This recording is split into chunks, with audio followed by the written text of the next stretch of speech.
Bitcoin, satu kata yang mengubah dunia finansial selamanya. Dari awal yang misterius hingga menjadi aset yang diperebutkan oleh institusi besar, Bitcoin telah melalui perjalanan panjang yang penuh lika-liku. Tapi, bagaimana semuanya dimulai? Siapa sosok di balik penciptaannya? Dan mengapa kini negara-negara besar berlomba-lomba mengakuisisi Bitcoin? Mari kita telusuri sejarah lengkapnya.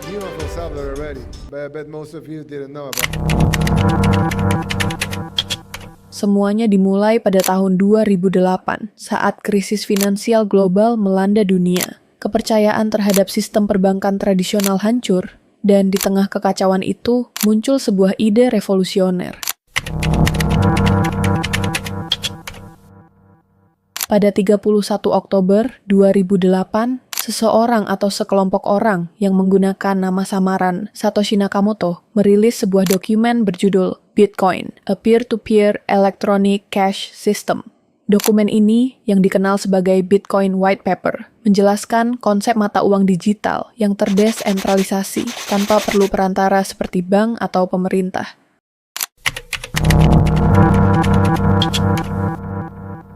Lalu, pada 3 Januari 2009, Bitcoin resmi diluncurkan. Blok pertama dalam blockchain Bitcoin, yang disebut Genesis Block, ditambang oleh Satoshi sendiri. Pesan tersembunyi di dalamnya berbunyi, The Times, 3 Januari 2009 Chancellor on brink of second bailout for banks.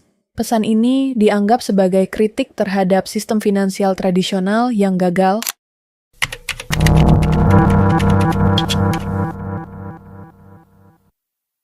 Di awal kemunculannya, Bitcoin hanyalah mainan bagi para tech entusias.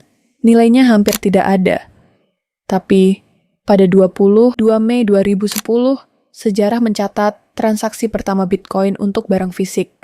Seorang programmer bernama Laszlo Hanyecz membeli 2 pizza dengan membayar 10.000 Bitcoin. Saat ini, nilai 10.000 Bitcoin setara dengan ratusan juta dolar. Bitcoin mulai menarik perhatian lebih luas ketika nilainya naik dari 0,008 pada 2010 menjadi 1 pada 2011. Komunitas Bitcoin pun mulai tumbuh, dan banyak orang mulai melihat potensinya sebagai alat pembayaran alternatif. Tapi, perjalanan Bitcoin tidak mulus.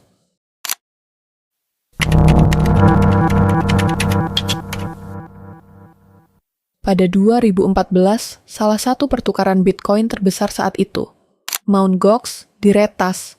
Sekitar 850.000 Bitcoin hilang, dan kepercayaan publik terhadap Bitcoin sempat runtuh. Selain itu, Bitcoin sering dikaitkan dengan aktivitas ilegal, seperti di Silk Road, marketplace gelap di dark web. Ini membuat banyak pemerintah skeptis dan mulai mengeluarkan regulasi ketat. Tapi, di balik semua tantangan itu, Bitcoin terus bertahan. Nilainya naik turun drastis, dari 1.000 pada 2017, lalu melonjak ke hampir 20.000 di akhir tahun yang sama. Sebelum jatuh lagi, volatilitas ini membuat Bitcoin dijuluki sebagai emas digital yang liar. Tahun 2020 menjadi titik balik besar bagi Bitcoin. Pandemi COVID-19 membuat banyak orang kehilangan kepercayaan terhadap mata uang fiat. Dan Bitcoin mulai dilihat sebagai lindung nilai terhadap inflasi.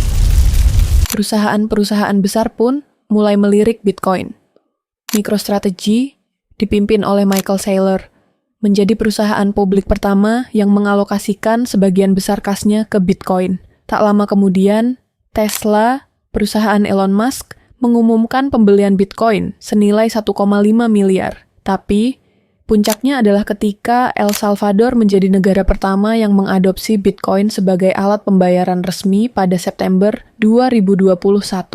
Langkah ini memicu perdebatan global dan membuat banyak negara mulai mempertimbangkan untuk mengakuisisi Bitcoin. Kini, Bitcoin tidak lagi sekadar mata uang digital. Ia telah menjadi aset strategis yang diperebutkan oleh institusi besar.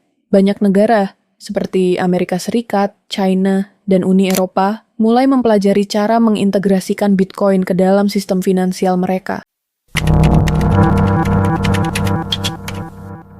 Tapi, tantangan masih ada. Regulasi, volatilitas harga, dan masalah lingkungan akibat penambangan Bitcoin adalah isu-isu yang perlu diatasi. Apakah Bitcoin akan menjadi mata uang masa depan? Ataukah ia hanya akan menjadi aset spekulatif? Jawabannya masih terbuka. Tapi satu hal yang pasti, Bitcoin telah mengubah cara kita memandang uang dan keuangan selamanya. Bagaimana pendapatmu tentang Bitcoin? Apakah kamu percaya Bitcoin akan menjadi mata uang masa depan? Atau kamu punya prediksi sendiri? Tulis di kolom komentar ya.